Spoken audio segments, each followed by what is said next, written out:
Good Monday afternoon. I hope you all had a wonderful weekend. I know a lot of folks were talking about the weather over the course of the weekend, ran into some new neighbors down the street, and of course, we chatted about the weather and the cool morning that was coming up for Sunday morning. It was an unseasonably cool weekend with lots of 50s and 60s, and of course, frost yesterday morning.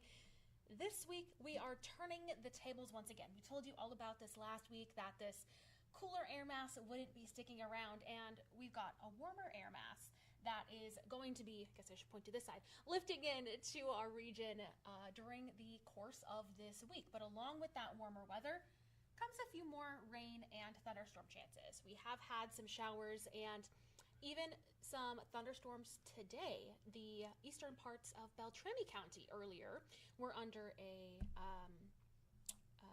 special weather statement. That's the word I'm looking for a strong storm that moved through that was capable of nickel-sized hail. So let's take a look at our forecast and what we're expecting. I'll take this full screen so we can see it a bit better behind me here. Off in northern Minnesota, there are those storms that are cruising through. None of those have been severe and none of them are severe at this time, but a little cluster of thunder showers moving through there. Aside from that, here within the Central Valley, we're seeing just some light pop-up showers, not enough to disrupt our afternoon too much. Looking ahead, we are still watching the possibility of a couple of isolated strong to severe thunderstorms. Now, as of about noon this afternoon, this risk area was trimmed back, so shrunk in size, and really only it covers our far southeasternmost counties. So the eastern portion of Ottertail County, parts of Becker, Hubbard counties as well. So we're watching still for that isolated storm chance, but overall that risk remains low. Talking about the warmer air though, it is feeling like summer. You can see in the corner of the screen there, it's 71 in Fargo right now.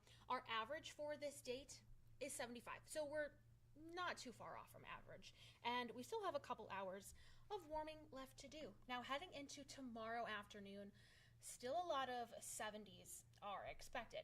Watch what happens on Thursday. You see those darker reds? Kind of a few hints there in the Southern Valley and southeastern North Dakota.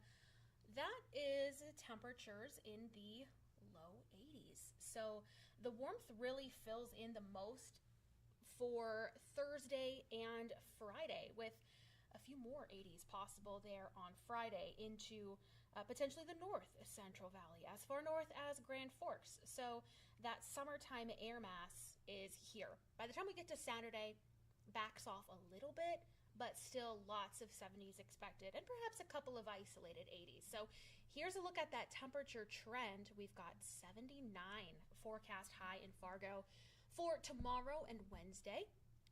Thursday, 81 degrees. Friday, we've bumped up that forecast high in Fargo to 84 degrees, looking at that nice warm air mass really lifting in. But with that comes a little bit of instability. So we've got a few chances for some rain and some thunderstorms going ahead into Thursday, Friday, potentially Saturday and Sunday as well. So looking at a few more specifics just over the next 3 days. Tomorrow, we will see most of the rain showers moving out, but we are also going to have a good deal of moisture in the atmosphere, and that's going to lead to some areas of fog. So a little bit of a first alert heads up to your morning commute that it's looking to be a bit soupy in some areas, most notably the Southern Valley into Lakes Country and northwestern Minnesota. Then we see good amount of sunshine for the latter part of the day. Mostly sunny, just a few clouds on Wednesday, 79. A little bit breezy. Winds out of the south-southeast on Thursday ahead of a front. And then we see those rain chances and even some thunder chances increasing. Thursday, a few more storms on Friday, 84. Slight chance of a few showers or rumbles on Saturday. Still expecting temperatures upper 70s and low 80s, with more 70s expected on Sunday. So yeah, it's only Monday, but we're looking ahead to that weekend. Friday's going to be very nice, but of the 2 weekend days, Saturday looking to be the warmer of the two, but of course, Saturday is going to be breezy too. So what about the 11-day forecast? Well, here we are. Looking at the middle of September already in this 11-day forecast, and we'll continue to see temperatures in the mid to upper 70s. By the time we get to the end of this 11-day forecast, the average temperature gets a little bit closer to 70 degrees. So overall, we're still anticipating above average temperatures through the rest of the forecast. I'll let you get back to the rest of your day. If you want to tune in this evening, meteorologist Russ Thomas is on vacation celebrating his birthday. So it is myself, meteorologist Joseph Williams, and Eric Whitehill will be in studio again this afternoon and evening as well. So we look forward to you tuning in there, and have a great rest of your day. We'll see you back here tomorrow.